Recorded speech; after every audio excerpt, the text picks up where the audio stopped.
Alhamdulillah, kita mulai lagi. Astaghfirullah Rabbal baraya, astaghfirullah minal khataya, Rabbi zidni ilman nafi'an wa wafiqni amalan sholihan.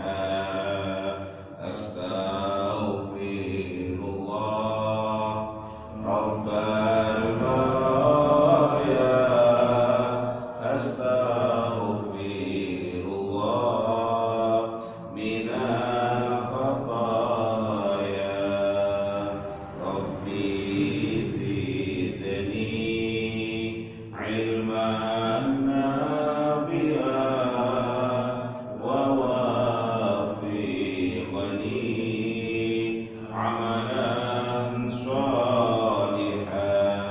Alhamdulillah.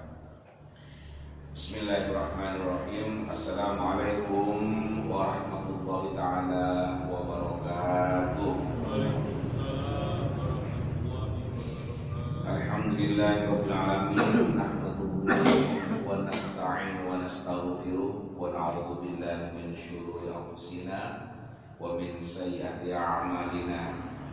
May yahdihillahu fala mudilla lahu wa may yudlil fala hadiya lahu. Rabbi shrah li sadri wa yassir li amri wahlul 'uqdatam min lisani yafqahu qawli.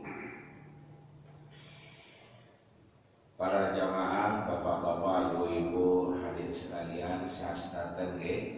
Alhamdulillah, mudah-mudahan terus dengan sehat dan mudah-mudahan kita bisa memanfaatkan kesehatan kita kepada hal-hal yang bermanfaat dan kepada hal-hal yang bisa mendatangkan pahala. Amin. Amin Allahumma amin. Kurban sudah selesai. Sekarang kita masih berada dalam bulan besar. Saudara-saudara kita yang melaksanakan ibadah haji beberapa hari ke depan insya Allah akan kembali ke tanah airnya. Termasuk juga rombongan haji dari Malang. Kita doakan mudah-mudahan mereka senantiasa diberi kesehatan, keselamatan oleh Allah dan pulang membawa kebaikan haji. Demikian juga kita yang belum dipanggil oleh Allah mudah-mudahan segera dipanggil, dan yang sudah melaksanakan ibadah haji mudah-mudahan bisa menjaga kemakruran haji kita. Amin Allahumma amin. Ibu-ibu, bapak-bapak, hari sekalian, mari kita lanjutkan haji kita hari ini. Ini adalah tentang nasihat. Babun fin nasihat adalah bab tentang nasihat. Bismillahirrahmanirrahim. An Abi Ruqayyah Tamim bin Ausin Ad-Dari radhiyallahu anhu anna nabiyya sallallahu alaihi wasallam qala. Dari Abi Ruqayyah Tamim bin Aus Ad-Dari, semoga Allah ridha kepadanya. Anna nabiyya, sesungguhnya Nabi sallallahu alaihi wasallam qala, beliau bersabda. Apa sabda Rasulullah? Ad-dinu an-nasihatu. Agama itu, katanya Rasulullah, adalah nasihat. Jadi agama adalah nasihat. Kulna, kami bertanya kepada Rasulullah, liman, nasihat untuk siapa ya Rasul? Kalau agama itu disebut sebagai nasihat, maka liman, Nasihat untuk siapa? Nasihat kepada siapa?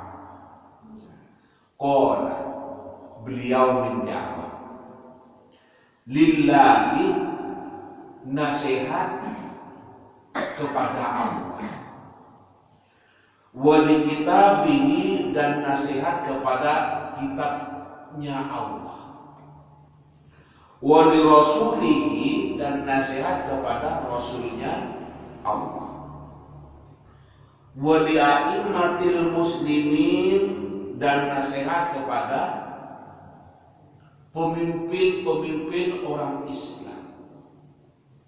A'immah dari mufradnya imam, jamaknya a'immah.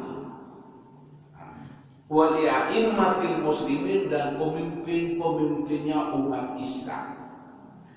Wa 'ammatihim, dan umatnya. Jadi untuk umat dan para pemimpin-pemimpinnya. Rawahu Muslim, diriwayatkan pada dalam hadis ini adalah perawinya Imam Muslim. Dalam kitab yang lain juga disebutkan Bukhari dan Muslim. Intinya status dari hadis ini adalah sahih. Karena sahih, maka sepatutnya ini adalah untuk dijadikan pedoman, dan tidak ada umat Islam, aliran manapun, paham manapun, organisasi apapun yang menyaksikan untuk dijadikan dasar atau dalil jika hadis itu sahih. Baik, Bapak Ibu hadirin sekalian dirahmati Allah, apa kandungan atau yang dimaksud dari hadis ini? Yang pertama, dalam hadis ini disebutkan ad-dinu an-nasihah, agama itu adalah nasihat. Maka menurut saya, nasihat itu berarti pilar agama. Bapak Ibu bisa membayangkan kalau rumah yang ditunjang dengan pilar dijaga, betul. Kemudian pilarnya tidak ada, apa yang terjadi? Rubuh. Masjid, ini beton-beton yang ada ini tulangnya, ini menjadi pilar. Yang disandari oleh Abah Suhaib itu pilar. Yang menunjang masjid ini, coba itu diambil semuanya, rubuh masjidnya. Kalau Nabi mengatakan ad-dinu an-nasihah, agama itu adalah nasihat, ini menunjukkan sesungguhnya nasihat itu adalah merupakan pilar dalam agama. Tetapi, dengan demikian maka ini bisa juga dipahami bahwa betapa pentingnya nasihat itu dalam agama, karena oleh Rasulullah diibaratkan sebagai pilarnya. Penting sebagai pilarnya. Kemudian yang kedua,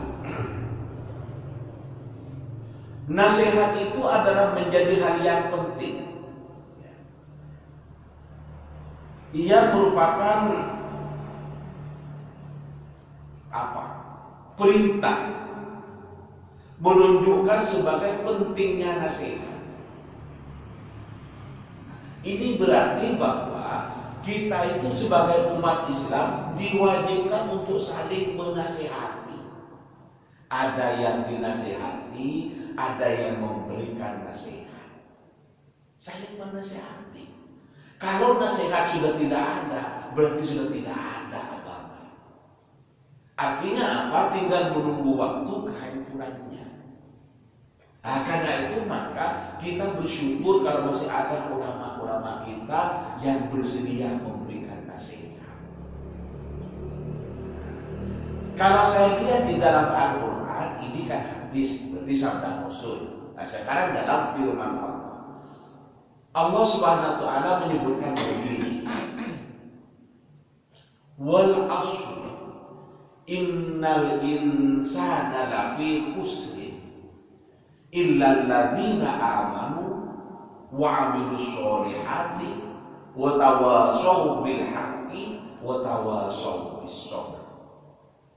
Wal asri, demi masa, katanya Allah dalam Al-Qur'an surah Al-Asr, innal insana lafi khusrin, sesungguhnya manusia itu dalam keadaan merugi. Kalimat ini masih ditambah dengan lam taukid, lam taukid. Di mana itu? Lafi khusrin. Lamnya itu lam taukid. Seandainya Allah menyebut innal insana fi khusrin, sesungguhnya manusia itu adalah dalam keadaan merugi, sudah cukup tanpa lam. Innal insana fi khusrin, sesungguhnya manusia dalam keadaan merugi. Tapi oleh Allah ditambah lam, la fi khusrin. Menurut ilmu nahwu, lamnya itu lam taukid. Fungsinya adalah untuk menunjukkan kesungguhan. Maka maknanya diartikan innal insana lafi khusrin, sesungguhnya manusia itu benar-benar dalam keadaan merugi. Itu tahu. Lanjutan ayat ini, terus siapa yang tidak merugi kalau manusia disebut merugi? Illal ladzina amanu, satu, kecuali orang yang beriman, wa 'amilus sholihati, dan beramal sholih. Nopo beramal sholih itu? Berbuat baik. Beribadah kepada Allah itu berbuat baik. Menolong orang lain yang membutuhkan pertolongan kita itu berbuat baik. Menyumbang uang kepada masjid itu berbuat baik. Menyisihkan sebagian hartanya untuk dibelikan hewan kurban, kemudian disalurkan kepada orang-orang yang berhak melalui panitia di masjid, di mushola, dan lain sebagainya, itu juga berbuat baik. Itu semua adalah tergolong kepada amilus sholihah, amal sholih. Amal sholih itu bahasa Arab, artinya berbuat baik.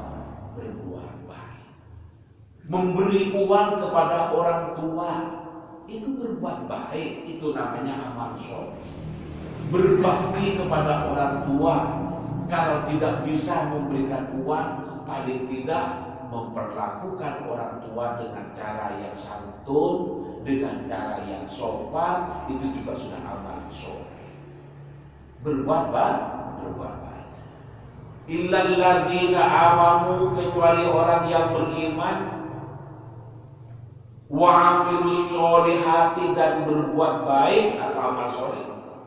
Illal ladzina amanu wa 'amilus sholihati wa tawashaw bil haqqi, dan saling memperingati, saling memberi nasihat. Kalau saling memberi nasihat, maka di antara yang memberi nasihat dan yang diberi nasihat harus berbasis kepada bisobri, dengan kesabaran. Yang memperingati ya harus sabar. Memperingati orang kadang tidak selamanya langsung diterima dengan baik. Kadang diperingati orang baik, ya orang lain itu yang memperingati itu malah disalah-salahkan. Sampai loh mas, mengumpulkan uang sedikit-sedikit, kemudian setelah terkumpul kan lebih bagus diberikan kepada istri dan anak-anaknya untuk dinikmati, dimakan bersama, dan kebutuhan lainnya.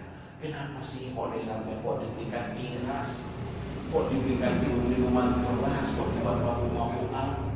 Sudah, masa sampai tidak kasihan ke istrinya, masa tidak kasihan ke badannya sampai sendiri?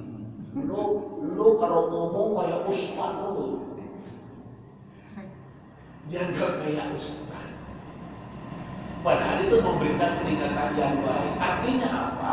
Memberikan peringatan belum tentu diterima dengan baik, walaupun kita tujuannya adalah baik dan untuk memperbaiki orang lain, agar lingkungan kita tercipta suasana yang baik, tumbuh generasi yang baik. Maka saling diingatkan, ojo mati. Yang dipikirkan kan generasinya. Generasi itu kan tergantung dari apa yang dilihat.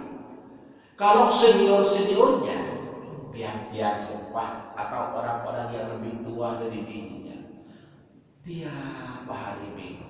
Anak kecil yang melihat itu lama-lama walaupun belum tahu apa manfaat dan akibatnya, ingin coba.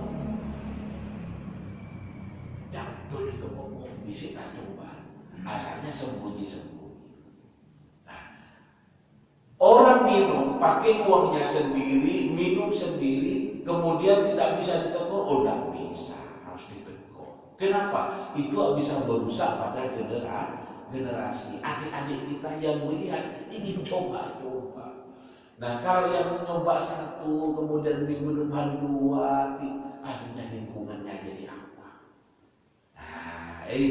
Nah, karena itulah maka kita perlu untuk saling memperingati, dan perlu dalam proses memperingati itu harus dilandasi dengan kesabaran. Saya sebut tadi berbasis pada kesabaran. Yang diperingati ya bersabar, yang memperingati ya juga bersabar. Kalau kita juga membaca sirah atau sejarah Nabi Muhammad, bagaimana memperbaiki kehidupan umat.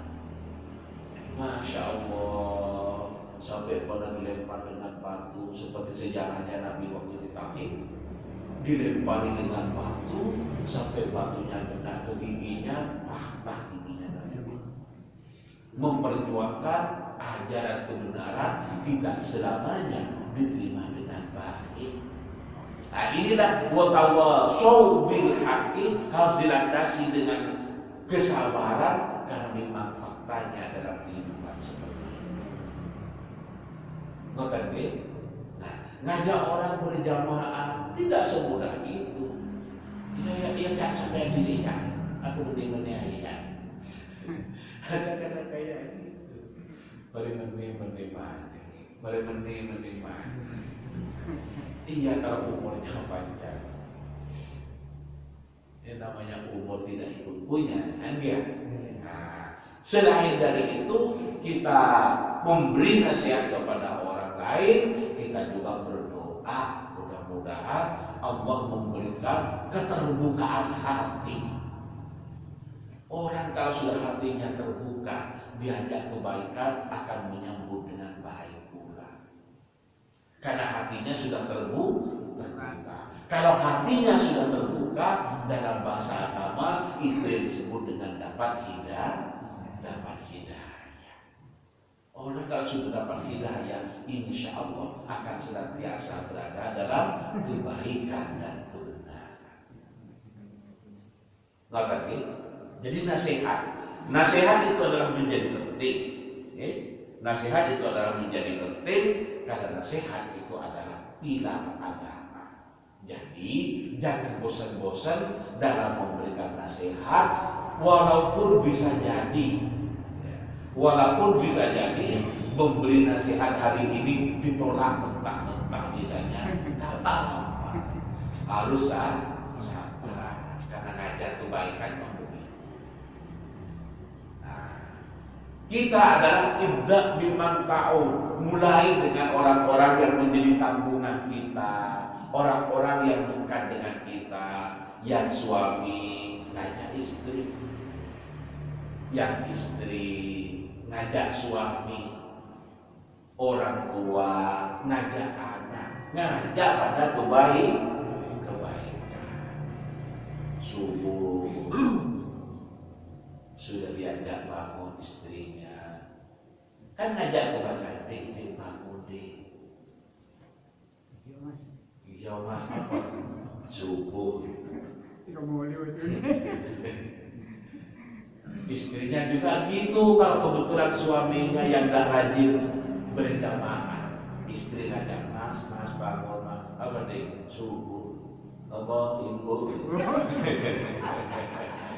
Nah, orang ngajak subuh, kedengarannya atau tidak jelas. Dikira aja ibu, ayo deh, untuk masuk. Jangan ngajak ibu subuh, Kadang semua kan. Jadi saling mengajak. Nonton itu termasuk nasihat kepada anak juga seperti itu.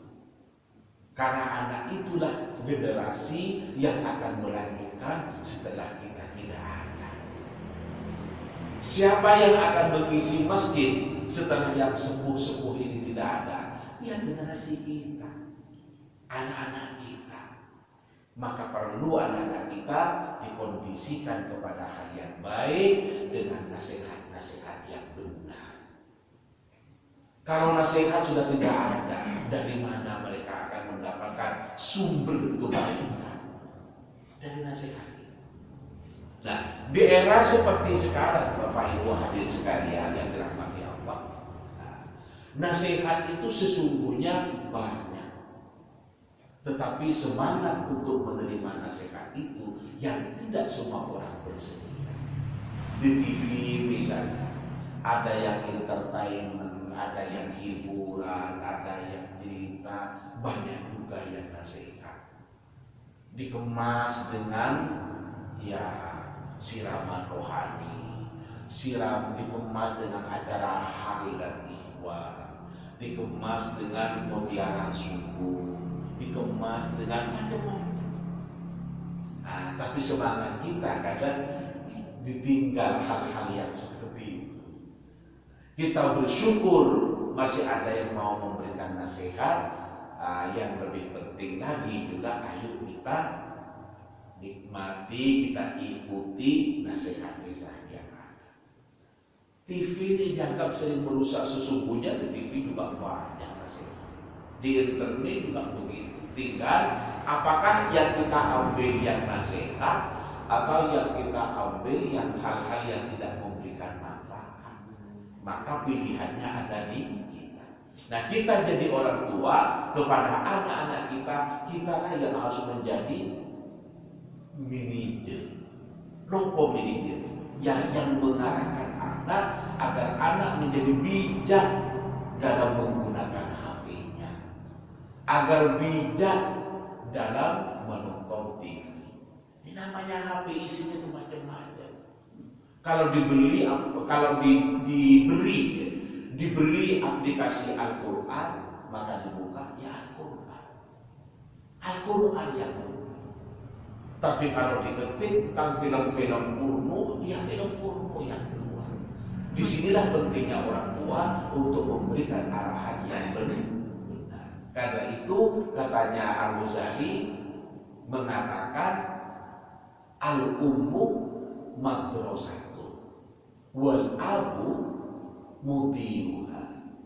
Ibu itu adalah madrasah, tidak sekolah bagi anak-anaknya. Diajari apa oleh ibu-ibu, diberi contoh apa oleh ibu-ibu.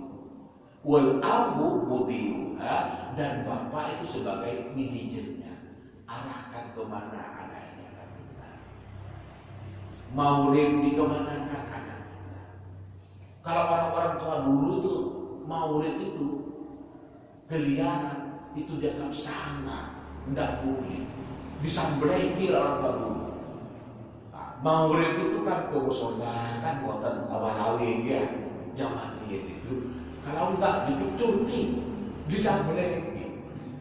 Maulid itu ngaji Quran berjamaah dengan kiainya di sana, habis satu berjamaah terus pulang. Siapa yang nyuruh begitu? Orang tua.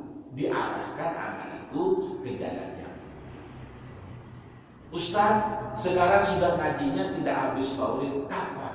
Jam 3 sampai maulid. Udah apa?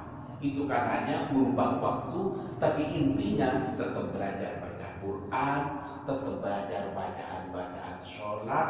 Orang tua punya tanggung jawab untuk membisakan anak bisa ngaji, bisa sholat. Nah, setelah berangkat ke TPA jam 3 atau jam 4 perlu kontrol dari orang tua. Betul nggak anak saya sekolah?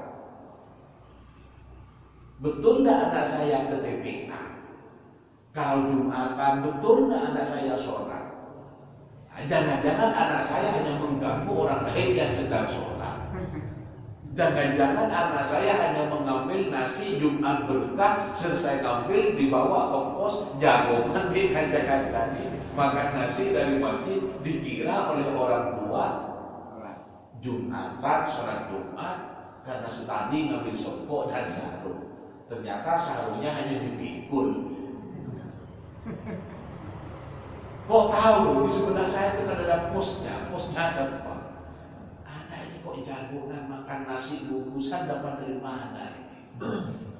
Katanya dapat dari masjid. Jumatan Pak. Jumatan apa? Jumatan yang belum dimulai sampai pas sudah bilang selesai Jumatan. Saling dosa-dosa. Tapi bagi saya mau datang ke Jumatan ke masjid sudah bagus. Barangkali awalnya memang perlu dipancing dengan nasi. Nah, lama-lama siapa tambah besar, siapa tahu tambah malu. Akhirnya ya, yang tujuannya awalnya adalah nasi, lama-lama ikut tempatnya jadi sholat Jumat. Memang ngajari anak kan tidak bisa sekaligus, kan perlu dikondisikan. Tapi kalau terus-terusan hanya ngambil nasinya tidak Jumatan, nah, orang tua perlu mengarahkan. Itu untuk orang-orang yang sholat Jumat. Kalau kamu tidak sholat Jumat, kamu tidak berhak sholat Jumat dulu juga. Nah, ini kan bagus, menjadi terarah. Saya lanjutkan. Ini yang penting, mungkin saya singkat-singkat saja. Kulna kan Nabi mengatakan ad-dinu an-nasiha.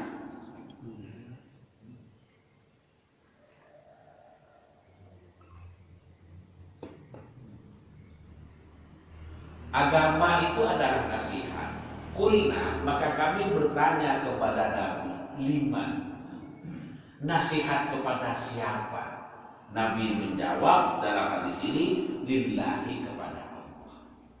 Nah, pertanyaannya sekarang, apa yang dimaksud agama itu adalah nasihat bagi Allah? Maksudnya, nasihat kepada Allah bukan untuk menasihati Allah. Bukan itu. Nasihat kepada Allah, nasihat bagi Allah ya. Nasihat bagi Allah maksudnya adalah agar kita beriman kepada Allah. Ya. Jadi kalau agama itu adalah nasihat, maka nasihat itu adalah isinya bagaimana kita menanamkan, mengajarkan agar kita menjadi orang yang beriman kepada Allah. Itu mengikuti semua perintahnya, menjauhi semua larangannya, senantiasa mengabdi kepada Allah, beribadah kepada Allah. Itu maksudnya nasihat bagi Allah. Jadi jika agama itu oleh Rasulullah disebut sebagai nasihat bagi Allah, maksudnya adalah agar kita itu beriman kepada Allah, melaksanakan perintahnya, menjauhi larangannya, mengabdi kepada Allah, beribadah serta sujud kepada Allah. Itu namanya apa? Nasihat bagi Allah. Kita melaksanakan perintahnya, mengikuti ajarannya, itu sebagai bentuk atau wujud daripada pemahaman dari nasihat kepada Allah. Kita senantiasa mengesahkan Allah, bertauhid kepada Allah, tidak syirik kepada Allah, meminta pertolongan hanya kepada Allah, berdoa hanya kepada Allah, beribadah hanya kepada Allah, minta nikmat, minta rizki, minta jodoh hanya kepada Allah, bukan kepada yang lain, agar kita tidak terjebak pada syirik. Oke, saya singkat-singkat saja. Kemudian yang kedua adalah wali kitabihi, dan kepada kitab-kitab Allah. Maka agama itu nasihat bagi kitab-kitab Allah. Maksudnya kita adalah mengikuti isinya. Kitab Allah itu kalau saya konkretkan kan Al-Quran. Taurat, Zabur kita sudah tidak ketemu itu. Bahwa itu kitab Allah betul. Tapi sekarang di mana kita akan ketemu? Maka boleh kita dan kitabnya itu adalah Al-Quran. Nah kita ini bagaimana bisa menjadikan Al-Quran itu sebagai penuntun dalam kehidupan kita. Al-Quran itu sebagai ukuran dalam kita berbuat. Al-Quran itu sebagai barometer, sebagai standar perbuatan kita. Perbuatan yang mana Ustaz? Dalam segala hal. Dalam mencari uang, bahasa sekarang dalam transaksi ekonomi. Dalam mencari uang, ukurannya adalah Al-Quran. Cara mencari uang saya ini benar atau salah? Di dalam Al-Quran sudah diatur ini yang halal, ini yang haram, ini yang riba, ini yang boleh. Maka kita menjadikan Al-Quran sebagai nasihat. Itu maksudnya perbuatan kita itu benar atau salah diukur dengan Al-Quran. Bagaimana Al-Quran mengatur kehidupan kita dalam hal ini adalah dalam masalah ekonomi. Dalam masalah politik sama. Kita berpolitik itu standar atau ukurannya bahwa cara berpolitik saya ini benar atau salah itu adalah Al-Quran.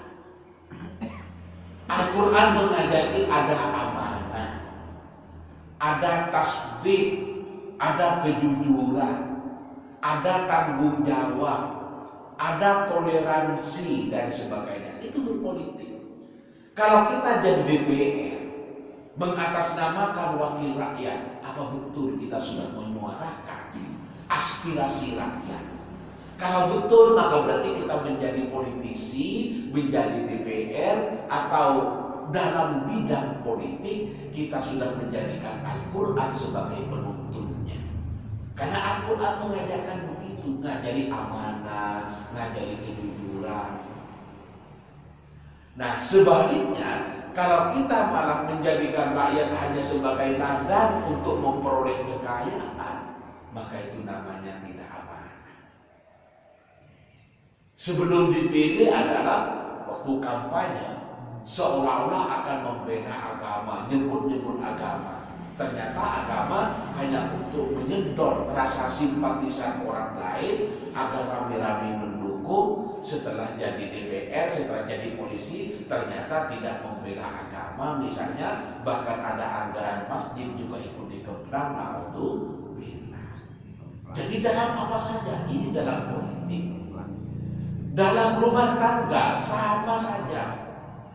Mendidik anak adalah bagaimana anak itu yang mengerti Tuhannya, yang salimul akidah, akidahnya yang bisa selamat. Anaknya disekolahkan di tempat yang unggul, di sekolah yang favorit, silakan. Sehingga menjadi anak yang cerdas, cerdas fisikanya, cerdas matematikanya, cerdas biologinya. Tapi satu yang tidak boleh ditinggalkan, yakni yang salimul akidah, yang akidahnya tetap komitmen kepada Allah Subhanahu wa Ta'ala, melaksanakan perintahnya dimanapun anak berada, tetap sujud, tetap sholat kepada Allah. Ini yang penting. Kerja apapun silahkan, di perbankan silahkan, di politisi silahkan, di birokrasi silahkan, jadi pebisnis silahkan, jadi menteri jadi silahkan. Tapi ketika panggilan ada dia sholat, ketika malam mendoakan orang tua, baik orang tua masih hidup maupun orang tua yang sudah wafat, didoakan, ya Allah betapa bahagianya. Ini semua tidak tiba-tiba, harus dibentuk sejak kecil. Dibentuk sejak kecil, dididik anak-anak kita. agar ingat kepada Allah. Ini. Nah, karena itu maka kita wali kita dalam sabda Rasulullah ini, yakni nasihat kepada Al-Quran, maksudnya bagaimana Al-Quran itu bisa menjadi pedoman hidup kita dalam semua aspek kehidupan kita. Bertetangga, ukurannya adalah Al-Quran. Menerima tamu, ukurannya adalah Al-Quran. Bagaimana dengan tetangga? Orang itu belum sempurna imannya, kata Rasulullah, sehingga orang itu bisa mencintai tetangganya seperti mencintai dirinya. Ini kan sama dengan mengajarkan kerukunan. Nah, demikian juga kata Rasulullah, kalau kamu membuat makanan-makanan yang enak, maka tetangganya yang dengar baunya itu juga suruh dikasih oleh Rasulullah. Betapa Islam itu mengajarkan tentang teknis kehidupan bertetangga.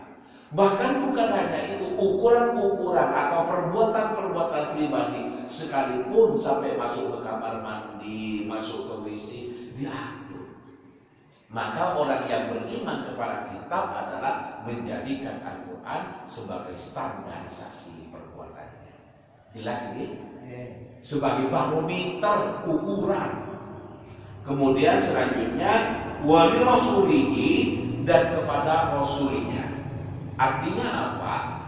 Kehidupan kita ini adalah meneladani Rasulullah, meneladani perbuatan-perbuatan Nabi. Walaupun mungkin kita tidak bisa sama persis seperti Nabi, tapi kita mencontoh Nabi. Nabi jujur, Nabi amanah. Ayo kita berbuat jujur, tentu semampu kita. Karena kita memang Nabi mengajarkan berpuasa, ayo Ramadan berpuasa. Bagi yang memiliki rezeki yang cukup, laksanakan ibadah haji, ayo kita laksanakan haji. Karena itu adalah yang dicontohkan Nabi. Umur saya berapa Ustaz, kapan saya dipanggil, sudahlah itu Allah yang ngatur. Niat kita niat haji, nah siapa tahu ada kebijakan yang sepuh-sepuh didahulukan, ini kan bagus. Kapan berangkat terserah Allah. Pokoknya saya punya rezeki dan saya tahu haji itu rukun Islam yang kelima, saya daftar untuk melaksanakan perintah Allah. Selesai.